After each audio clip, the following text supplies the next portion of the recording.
Welcome back, one and all, to the Real News Podcast. My name is Joo-Hyun Park, engagement editor here at The Real News, and your host for today's episode, where we'll be talking about the current challenges facing the Cuban Revolution with two very special guests, Liz Oliva Fernandez of Belly of the Beast and Manolo de los Santos of the People's Forum. Before we proceed, I want to begin, as always, by offering my heartfelt thanks to all you listeners and readers on behalf of the entire team here at The Real News. The Real News is a totally not-for-profit, independent news outlet dedicated to bringing you the real stories of working people fighting for a better world, from Bangladesh to Baltimore. I can't tell you enough how proud your support makes us. Our sole purpose in doing the work we do is to arm you with the information you need to comprehend and transform our world. We want to be a compass on your journey, and if you appreciate the direction we're pointing you in, head over to therealnews.com/donate to become a monthly sustainer of our work. And if you want to stay in touch and get regular updates about the latest and greatest stories from us, then sign up for our free newsletter at therealnews.com/sign-up. Since the COVID-19 pandemic, Cuba has been thrust into an acute economic crisis that is among the worst in its history. The economic turmoil of the pandemic was intensified by the isolation imposed on Cuba by the decades-long U.S. blockade, which then President Trump strengthened by slapping Cuba with an additional 243 sanctions during his first term. The Biden administration has refused to loosen the noose that's been placed around Cuba. The result for the people of the island has been years of crisis: oil and food shortages, power outages, shocks to the medical system, and a crisis of emigration that is steadily draining Cuba of talented youth. On March 17th, a rare series of protests broke out in Cuba's eastern provinces. In typical fashion, the international media shone a harsh spotlight on the protests as a rare, visible sign of dissatisfaction with the socialist government. Little has been done, however, to explain the roots of the crisis in the U.S.'s long war on the Cuban Revolution and the Cuban people, or to highlight the ways that Cuba continues to try and provide for its people while advancing its socialism. Today, we're fortunate to be joined by two deeply knowledgeable guests, both of whom can be described as among the leading public communicators on Cuba in the English-speaking world. Liz Oliva Fernandez is an award-winning Cuban journalist with Belly of the Beast, a U.S.-based media outlet dedicated to covering Cuba's untold stories. Manolo de los Santos is a popular educator and organizer, as well as the founding director of the People's Forum, a movement incubator in New York City for working-class communities to build unity across historic lines of division at home and abroad.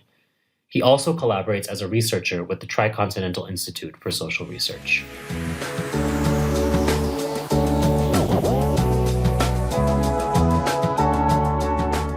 Liz, Manolo, welcome back to The Real News. It's a pleasure. I'm happy to join back with Liz. The same here. Amazing. Thank you so much again for joining us. Let's start with the basics. Could you give our audience a very brief overview of what happened during the recent protests and what the issues were that were at the center of these mobilizations? Well, recently Cuba has facing the different protests by the situations. The most of them are because of blackout, the scarcity of food and medicine.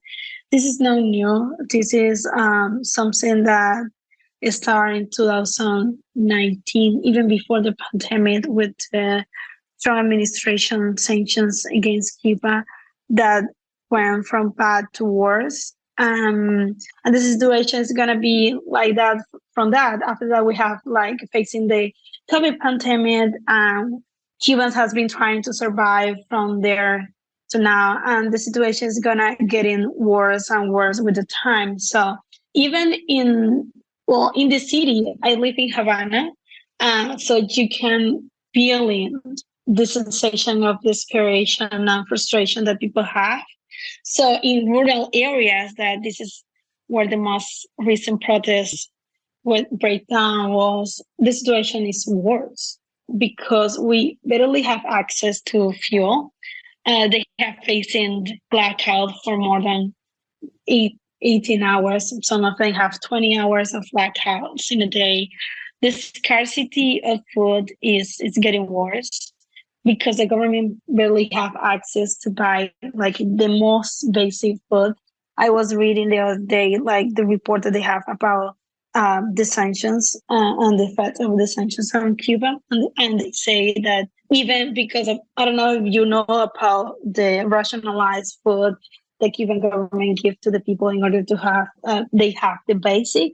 Well, even in that kind of things has been delayed because the government is not allowed, is not, they don't have access to food or cars or credit or nothing because of the sanctions. So the situation of the food and the medicine of the people in Cuba, that's the basic things, has getting worse and worse with the time.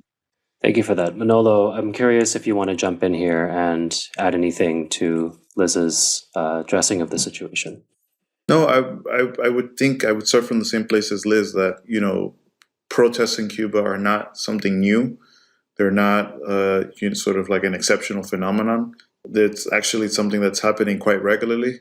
Doesn't often make it to the news, but people are protesting across the island in different ways, in different moments, over what is like the continuous pressure of what U.S. sanctions mean in people's lives on the island. It's not about the numbers. Yes, we could cite, that Cuba, loses about $4.8 billion a year due to sanctions and due to the U.S. blockade. But concretely, in terms of people's lives right now, it means major shortages that are essentially creating a food crisis. In the fact that Cuba not only is able to import major food commodities, but it's not even able to import raw materials that allow them to produce basic things like bread, for example. Eastern provinces, like in Santiago, but also in Guantanamo and others, you have the added element that because of the scarcity of fuel, it becomes even harder for the country to transport most of the food that does come in and the supplies that do come in that arrive usually through the port of Mariel. Transporting them to the other side of the island is already a major endeavor that makes it even difficult. So it affects the rationing system. It affects even just the basic life, daily life of millions of people on the island. Thank you. I think this background context of the blockade and the sort of multi-level crisis that Cuban society is undergoing currently as a result of that is some pretty crucial information for us to have before proceeding further. I think focusing in on that a little more finely, it's often said by supporters of the US embargo or the blockade against Cuba that because it doesn't officially include food and medicine, therefore, the reality of food crisis in Cuba is not something that can be attributed to the blockade. How would you respond to or counter these claims? Well, I think, the U.S. often claims several things. One, that food and medicine are exempted. And at the same time, they claim that the U.S. is one of the largest exporters of food to Cuba. And I think there's not just a question of the fine print that is missing in these declarations, but I would say overall context. I mean, the reality is, and I can share a personal experience about it in a few, but the gist of it is that even with certain exemptions, the conditions on which Cuba is allowed to purchase food or medicine from the U.S. are quite onerous. Primarily, Cuba is the only country that is forced to purchase goods from the United States directly, having to pay fully in advance with no guarantees or security of being able to receive the product that they've paid for. This is one major element. And we have to raise is that this is an anomaly on the international trade. No other country on the planet has to actually engage in trade on these terms.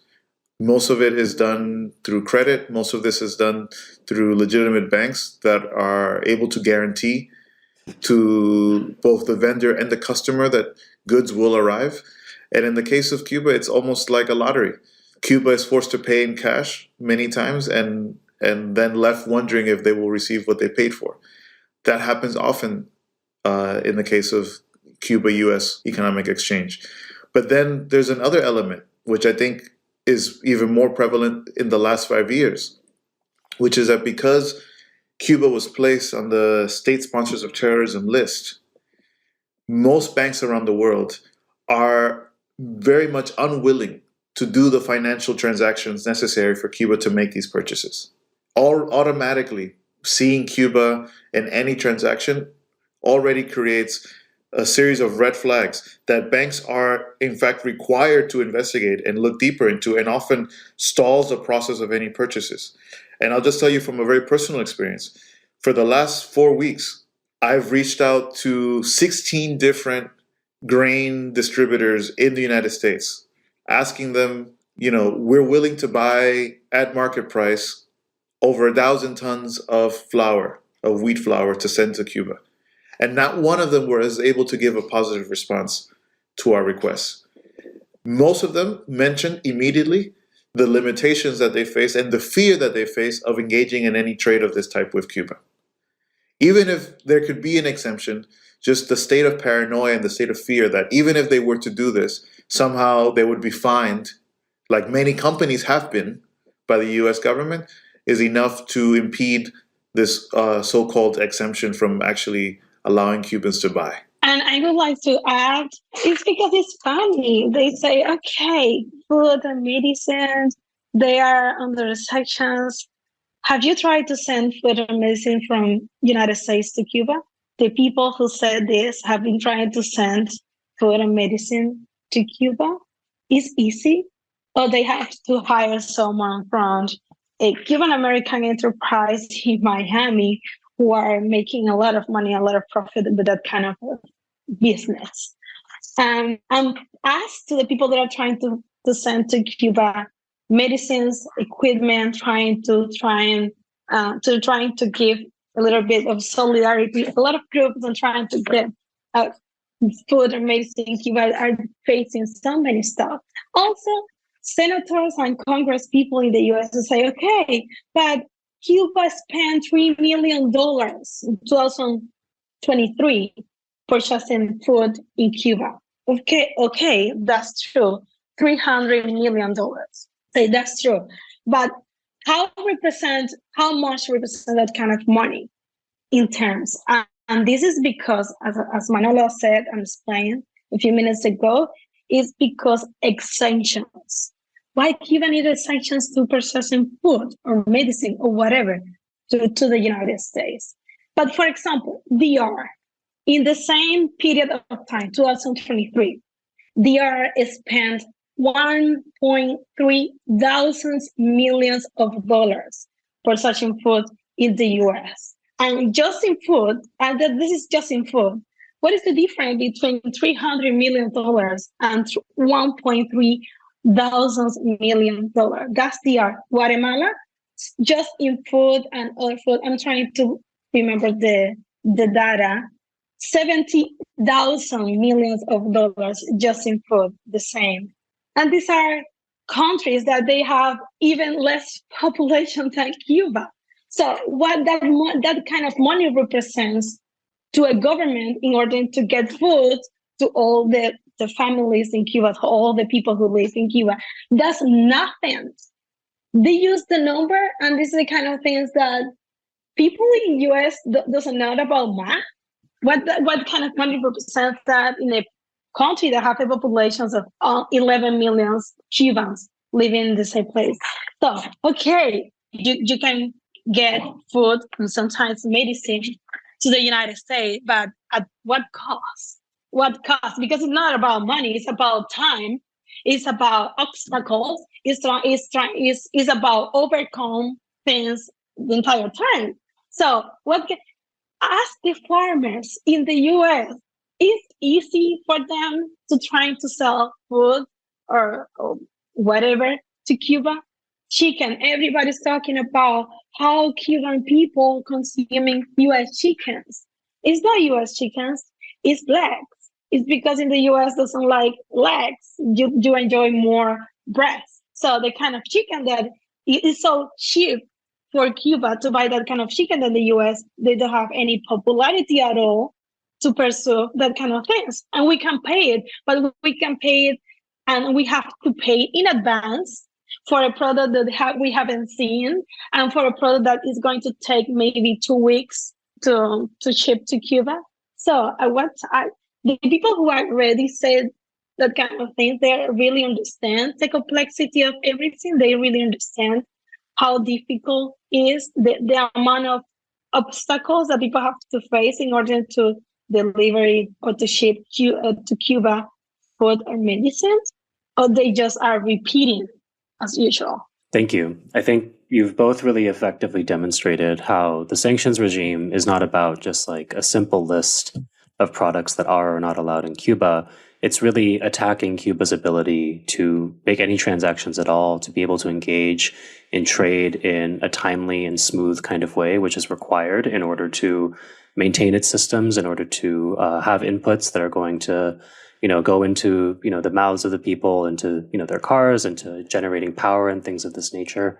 I want to pivot a little bit to talking a little about the political situation, particularly with the Biden administration, which has made several promises on different occasions to reverse Trump's sanctions on Cuba, particularly reconsidering Cuba's placement on the state sponsors of terrorism list.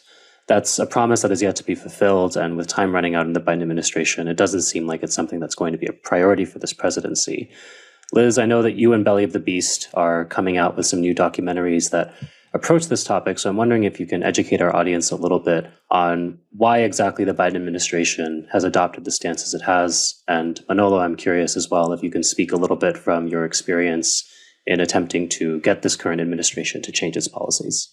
Well, I can't talk about why the administration is keeping Cuba on the state sponsor of terrorism list because I don't know why. Because they haven't explained why. They say the thing is under review, but has been under review since the beginning of the Biden administration. And also they don't have any proof, any evidence that Cuba actually sponsored terrorism.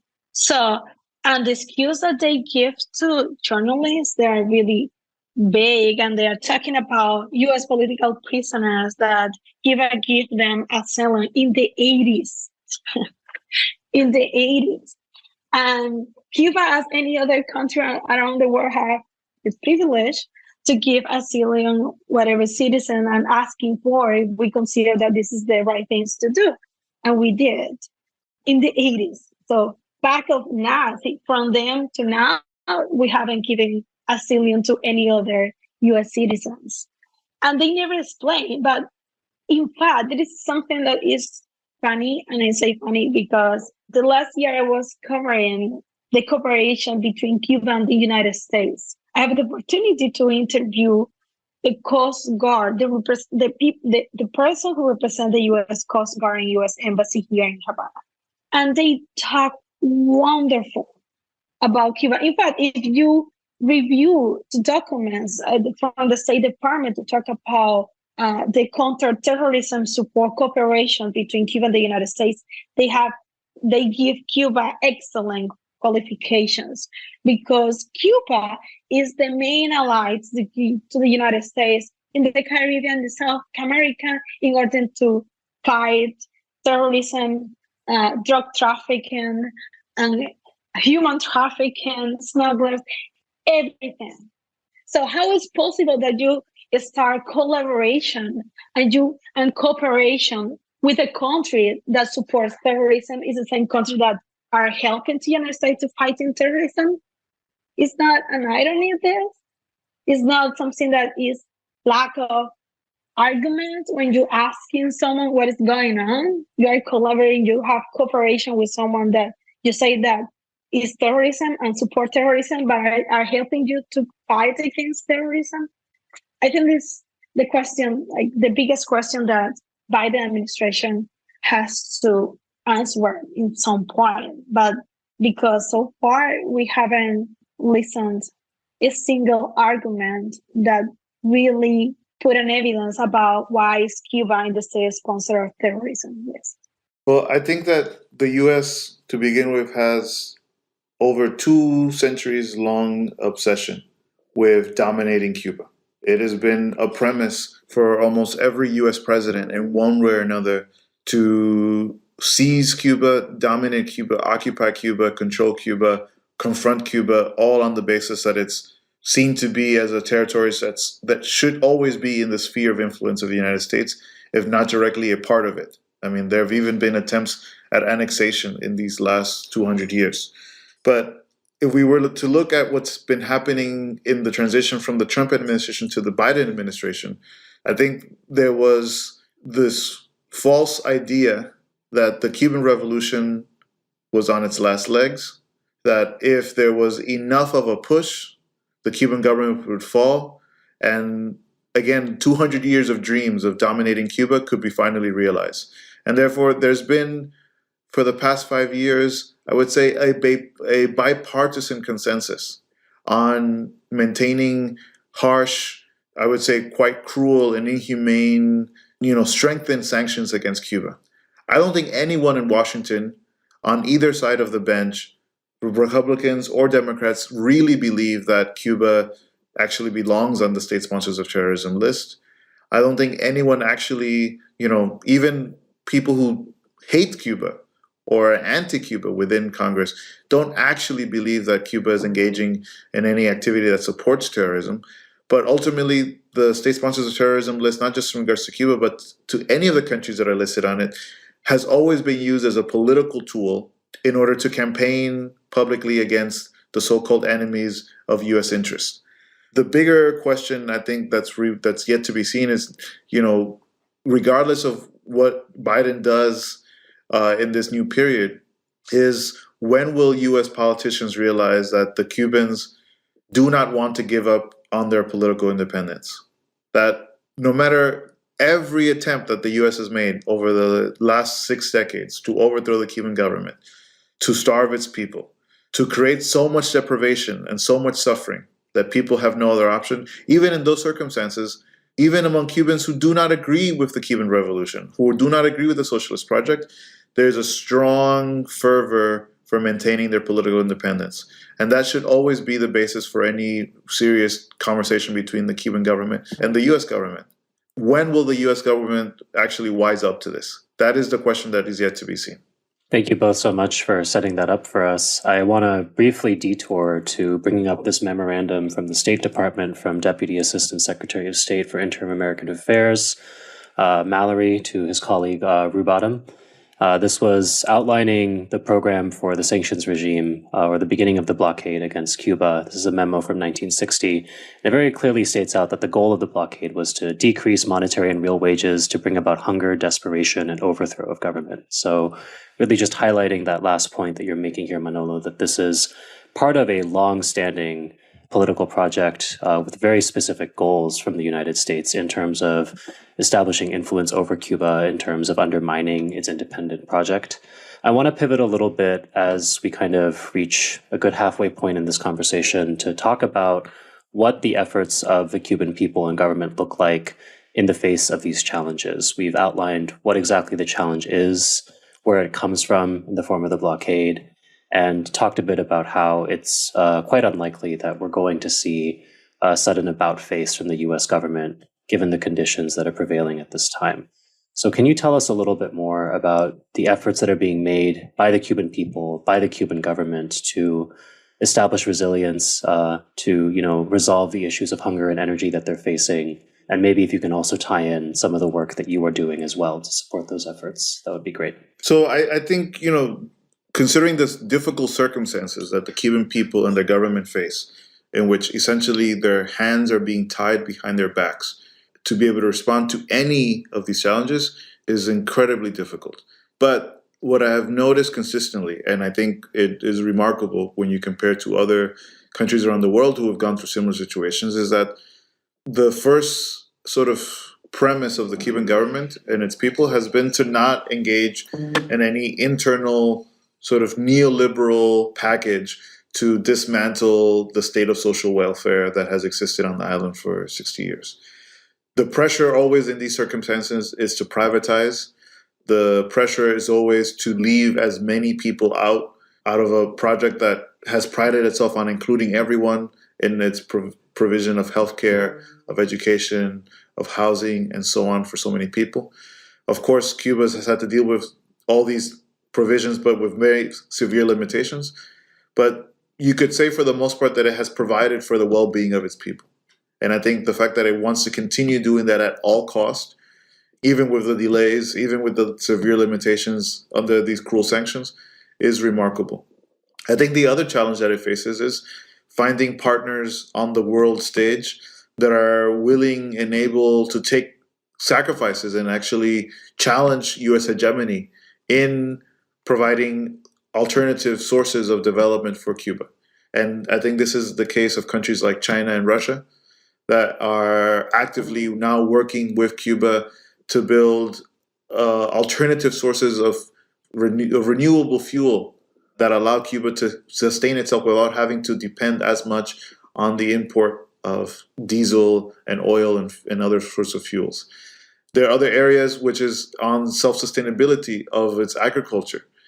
There are many partners around the world, again, China, Russia, but many others, including movements, including like the landless workers movements of Brazil, who are actively working with the Cuban people to develop the capacity, for example, for Cuba to produce its own fertilizers, rather than have to continue to import at such a high cost from other parts of the world. These are many things that ultimately do not fix the whole scenario, but that begin to allow the Cuban people to develop at their own pace under these extreme pressures. And I think our responsibility of people living in the United States is not to provide charity to the Cuban people, but on the contrary, to help them in their process of standing up on their own 2 feet.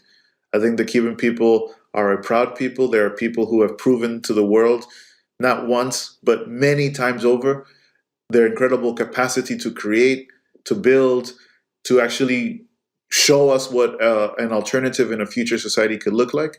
But they need our support to get there. And any effort of solidarity, whether we're sending food aid to support, but at this moment, but also supporting their biotechnological development and many other areas of their development is crucially important. Well, and I come back to the beginning when you talk about the protests. If you want to know about what is the situation in Cuba looks like, just see the protests when the people are asking for food and electricity during the process. I think that does show you the scenario. Also, I can talk about the government, but I can talk about me and my neighbors, how it's difficult, even having an incredible healthcare system like we have in Cuba, access to treatment. We have the best doctors and medicines and nurses and all the physicians that we can, we teach and we grow here in Cuba, and we can have access to treatment. Why? Because we don't have access to medicines, because the biggest pharmacies are in the United States or belongs to someone that is related to the United States. It's illegal to Cuba to have access to biotechnology. That's why we start to develop our own biotechnology in the 90s. And we did it quite a success because we were able to create no one but 2 vaccines against COVID-19 during the COVID-19 pandemic. I think for me, it's about why we're paying, for example, why the protests in Cuba make it to the mainstream media outlets. Why the protests in Cuba, even when they're small or big or medium, no matter the size, make it to the mainstream media. Why they are so hungry about the scarcity and the necessities that we have in Cuba. Why they are covering that instead of covering Palestine. And what is happening there, or what is covering what is happening in Haiti, and the role that the United States has been playing in Haiti and other countries, or DR or whatever, because the situation in Cuba is not different in so many aspects the situation the rest of Latin America or the Caribbean. But why they care? Why they cover the protests, but they never care about the sanctions? They never report about how the sanctions affect us, or how this group of Cuban Americans, that they have a powerful group in the Congress trying to talk about Cubans, but they haven't put a foot in Cuba so far, and they don't understand our reality here. So why? And I think I don't have just one answer for that, but for me, it's about the way that they want to portray us.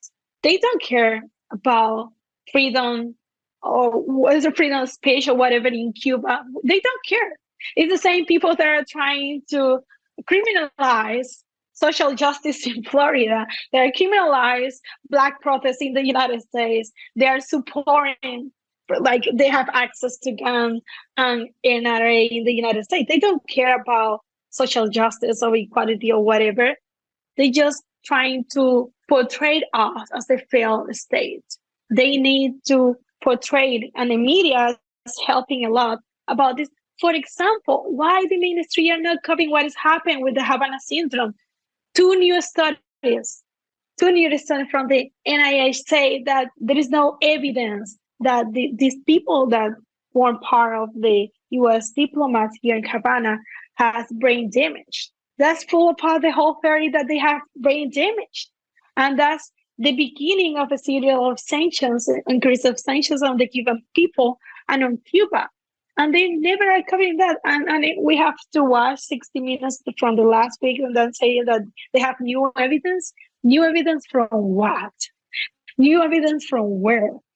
Why media are covering that instead of doing journalists for the beginning, like it's trying to do and trying to get what is behind of all these policies that the United States have been maintaining for more than 60 years now on Cuba. Thank you so much for those explanations. For our audience members who may be unfamiliar, Havana syndrome, what Liz was referring to, was a theorized syndrome that was exclusively afflicting U.S. diplomatic personnel stationed in Havana. And at the time that this was reported, the State Department alleged that the Cubans were using an unknown sonic weapon to specifically target their personnel. In repeated medical examinations since then, it's been proven time and again that there likely were no such actual physical symptoms that people were experiencing. And consequently, there's just no basis that these U.S. diplomatic staffs were the victims of a Cuban sonic attack, as was described at the time. I want to kind of close us out by looking at this headline from Bloomberg Media from Juan Pablo Spinero. It says, "Communist Cuba is on the brink of collapse." I wanted to bring this in because this is sort of the dominant narrative that we're seeing from corporate media in this moment, that the crisis in Cuba is reaching a point of no return. Shortly after the protests on March 17th or 18th, there were a number of social media accounts alleging that the protests were specifically targeted at getting rid of the socialist system altogether. And some of the other media coverage has also tied in recent price hikes, which were announced in Cuba earlier this year in response to the crisis of food and fuel that is currently taking place. I'm wondering if you two can provide us with a little bit more information, shine a little light on the real situation. What is the real level of political thinking and satisfaction in Cuba at the moment, despite all these challenges? And is there any merit to the claims that we are seeing in US-based media that the Cuban government is reneging on socialism, it's pursuing austerity, and that it's ultimately going to be unable to fix this economic crisis or preserve itself politically? Well, the level of satisfaction is really low. But I just want to come back to the title, because they say like communist Cuba is about to collapse or something like that. I can't remember exactly the words that they use. And I say, but I'm so sorry, but I haven't the opportunity to read the entire article. But I don't know if they explain why. I always say the situation in Cuba is very bad. People are really frustrated and angry. You can see the numbers of migration, people trying to leave the country if they have the opportunity. If they don't, they just are angry. We don't know about the future. We don't know about what is going on in Cuba and what is going to happen in the next few years. Because the most of these answers we can't answer back here. The most of these questions we can answer here in Cuba because it not depend on us. The situation in Cuba nowadays is not just depend on us. The most of them depends on the United States and the United States policy on Cuba. That's the whole thing. That's the whole question. That was people, and it's curious because maybe when you go down here and you talk to the people and you ask them, okay, what do you think about what's going on? What do you think about U.S. sanctions? And the most of them, maybe I don't know. I don't want to talk about percent, but maybe small percent of people, they want to talk to you about okay, this is the way the sanctions affect us, because the sanctions is too far away from us. You can point with your finger to the sanctions. You can point with your fingers to someone that is not against Manolo. Is the sanctions not against Manolo? It's not like against Liz Oliva. So you need to have the big picture, the big understanding of how the sanctions affect you and your family, because they don't want to point. They want solutions, and the solutions, many of them are not in Cuba. They don't depend on Cuba. So how did you feel if your entire life is someone else because of the actions of someone else, depends of the actions of someone else? How do you feel? Frustrated, angry? I can't understand the whole thing. I just want solutions. I just want to stop to survive. People now used to say we were happy and we didn't know. We were happy and we didn't know because the situation is getting worse. We have been like a scarcity in Cuba, so many things. I think that we live in a bubble because we always have been access to basic things, small things, but it's the things that we need to survive, to live a happy life, not with many things, with many material things, but we are people that we have like a strong spirit and we take care of each other, even when we don't have many to offer to the other one. But we are happy. That's why you understand that so many children in the US have mental problems, and so many children in Cuba, even when they don't have candies or chocolate or whatever or toys, they're so happy. They laugh the whole time because we have a different society. And to understand that, you need to be able to live and to experience Cuba in the whole thing. So now we can see the light at the end of the tunnel. That's the reality. And that's sad. And everybody is like, the people who have the privilege, like me, to having traveled to the United States and study and taking time to dedicate to study how the sanctions work, how the sanctions has been affecting not just me and my family, but the whole country. Everybody is paying attention to the next elections in the US. Who is gonna win? Because most of the people, they think that Biden is going to do something in the second term if they have a second term.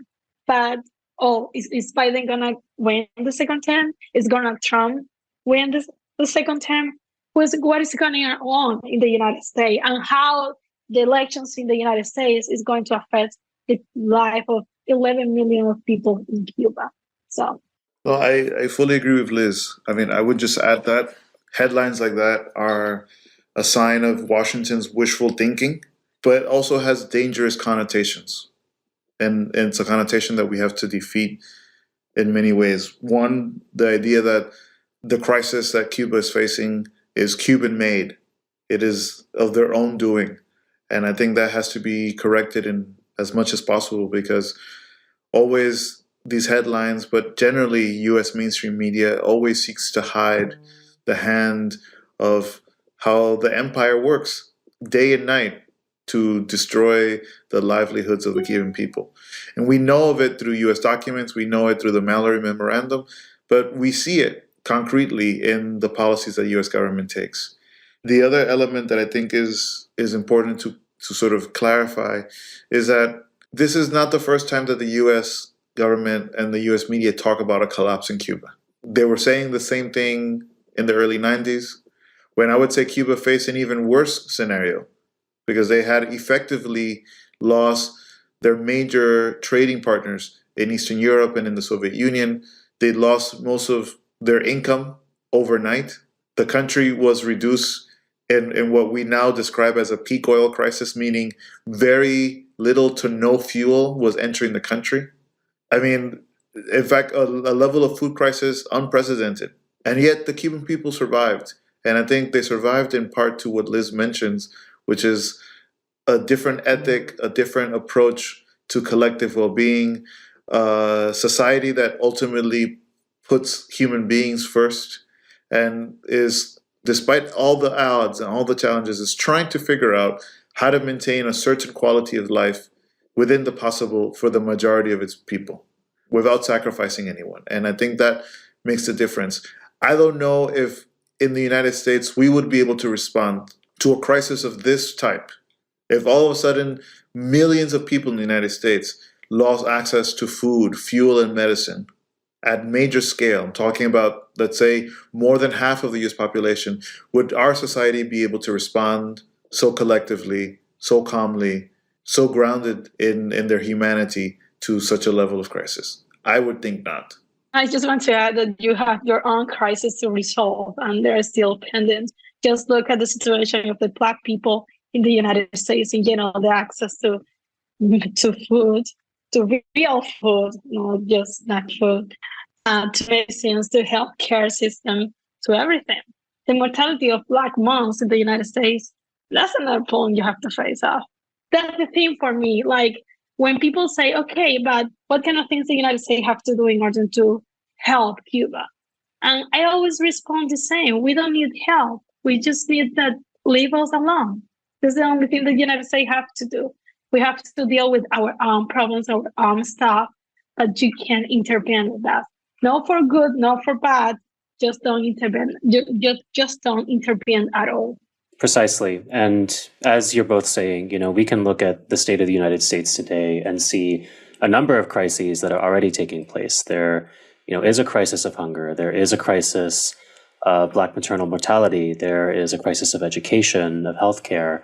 And we can also see the ways that our government is actually responding, which is in most cases to simply leave people out in the cold. For regular listeners of The Real News, you'll be familiar with our coverage of the recent bridge collapse in Baltimore, of the train derailment in East Palestine, all the ways that the workers and communities that are left behind after those catastrophes have been sort of left to twist in the wind.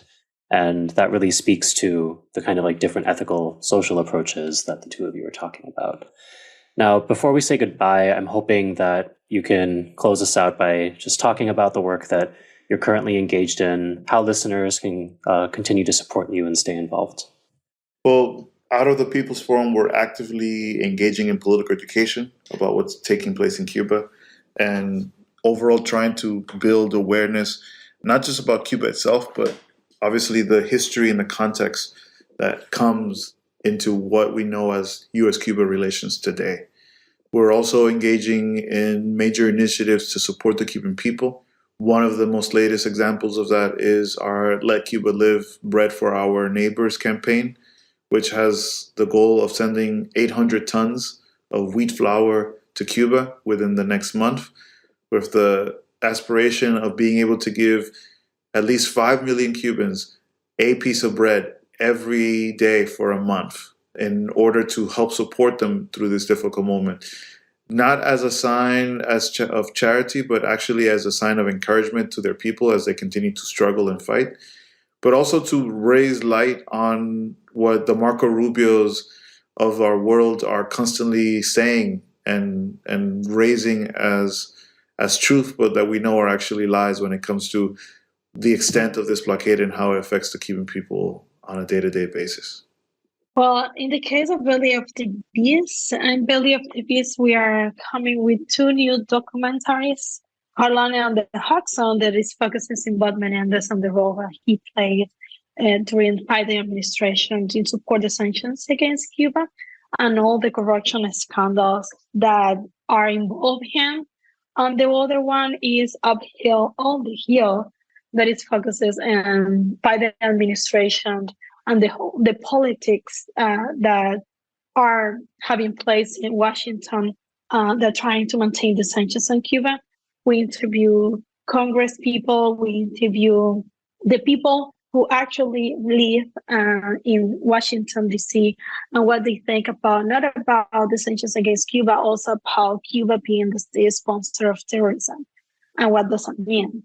If you want to know more about these 2 new documentaries, you can stay tuned and subscribe to Belly of the Beast Cuba YouTube channel, and you have the premiere in the oncoming months in May. Wonderful. We'll make sure to share the links to both of those initiatives that you mentioned in the show notes. So if you're listening to this, go ahead and jump into the podcast description, and you'll be able to find a link to help support the drive to deliver much needed flour to our comrades in Cuba, and also to keep up with Belly of the Beast in anticipation of their soon-to-be-released documentaries.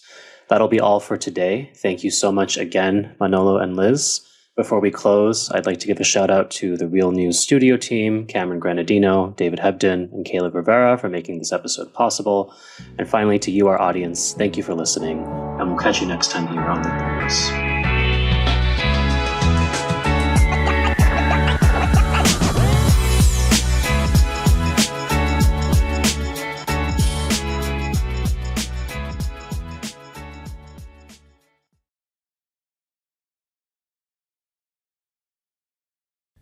Thank you so much for watching the Real News Network, where we lift up the voices, stories, and struggles that you care about most. And we need your help to keep doing this work, so please tap your screen now, subscribe, and donate to the Real News Network. Solidarity forever.